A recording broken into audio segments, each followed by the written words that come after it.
Hello mga kapayong amiga! Kamusta kayo? Ako po si MJ at dito sa channel na ito, nagbibigay tayo ng mga practical na payo tungkol sa pera, negosyo at buhay Pinoy. Kung bago ka lang dito, huwag kalimutang i-like, subscribe at i-hit ang notification bell para updated ka sa mga bagong kaalaman. Ngayong araw, pag-uusapan natin ang isa sa mga madalas itanong. Paano nga ba ang tamang proseso ng pagbenta ng property dito sa Pilipinas? Lupa ba niyan o bahay? Dapat mong malaman ang tamang hakbang para hindi ka maloko at masiguradong legal ang lahat. Mga dahilan bakit nagbebenta ng property. Una sa lahat, bakit nga ba nagbebenta ng property ang mga Pilipino? Financial emergency, migration o paglipat ng tirahan, pag-divest ng investment, minana pero hindi naman ginagamit, gusto lang talagang i-convert into cash. Ano man ang dahilan mo, tandaan, hindi basta-basta ang pagbenta ng property. Kailangan ng kaalaman, pasensya at tamang proseso. Mga dokumento na kailangan sa pagbebenta. Kung kulang ito, maaaring ma-delay o ma-void ang transaction. Narito ang mga pangunahing dokumento.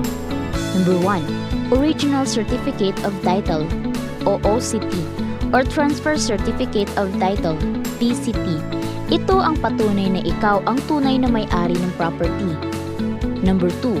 Tax Declaration from City or Municipal Assessor's Office para sa updated na assessment ng value ng lupa o bahay. Number 3. Latest Real Property Tax Clearance, amilyar. Patunay na updated ka sa pagbabayad ng buwis. Number 4. Valid government-issued IDs ng seller at buyer. Dapat malinaw at pareho ang mga detalye. Number 5. Deed of Absolute Sale. Ito ang kontratang nagsasaad ng pagbenta ng property. Number 6. Barangay Clearance o Homeowner Certificate, kung applicable. Number 7. Special Power of Attorney or SPA, kung may representative. Tip: siguraduhin mong walang encumbrances o utang ang property. Pwede itong makuha sa Registry of Deeds. Ngayon, dumako na tayo sa pinaka-importanting bahagi, ang step-by-step process. Step 1. Siguraduhin ang pag-aari. Dapat sa pangalan mo talaga ang titulo. Kung minana lang, kailangan na extrajudicial settlement. Step 2. Maghanap ng buyer o magpalist sa agent or broker. Pwede kang gumamit ng Facebook Marketplace, property websites tulad ng Lomudi o kumuha ng PRC license broker. Step 3. Magkasundo sa presyo. I-check ang fair market value gamit ang BIR zonal value o sa assessor's office. Huwag masyadong mahal, baka hindi mabenta agad. Step 4. Gawin ang Deed of Absolute Sale or DOAS. Mas mainam kung ito ay notarized. Pwede mong ipadraft ito sa abogado para siguradong legal. Step 5. Bayaran ang mga buwis at fees. Ang mga buwis ay capital gains tax, 6%, sagot ng seller.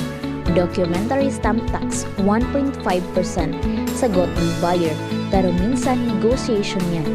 Transfer tax, local treasurer's office, registration fee, Registry of Deeds. Tandaan, lahat ito ay dapat bayaran sa tamang oras para maiwasan ang penalty. Step 6. Magpa-transfer ng title sa pangalan ng buyer. Once bayad na ang taxes, dalhin ang lahat ng dokumento sa Registry of Deeds. Step 7. Mag-update ng tax declaration sa pangalan ng buyer. Sa local assessor's office ito ginagawa. At yan na, officially sold na ang property mo. Hindi lahat ng nagbebenta ay maayos ang proseso. Kaya ito ang mga karaniwang pagkakamali na dapat iwasan. Kulang sa dokumento. Hindi updated ang amilyar. Under the table na bintahan. Walang kontrata o hindi notarized. Walang due diligence sa buyer. Na-scam dahil walang written agreement. Payong amiga, kapag may duda, magtanong sa expert. Huwag mahiyang lumapit sa abogado, broker o BIR office. Kung gusto mong mabilis maibenta ang property mo, try mo tong mga strategic tips. Ipaayos o ipa-renovate ang property kung may sira. Mag-post sa tamang platforms, FB groups, Property24, OLX o Lomudi. Gumamit ng high-quality photos at maglagay ng complete details, location, lot size, at price. Be honest sa kondisyon ng property. Mag-offer ng flexible terms kung kaya. Installment. Negotiable price. Malaking plus ito. Tip. Gumamit ng drone shots o video walkthrough para mapansin agad ng buyers. Legal tips at proteksyon para sa mga seller.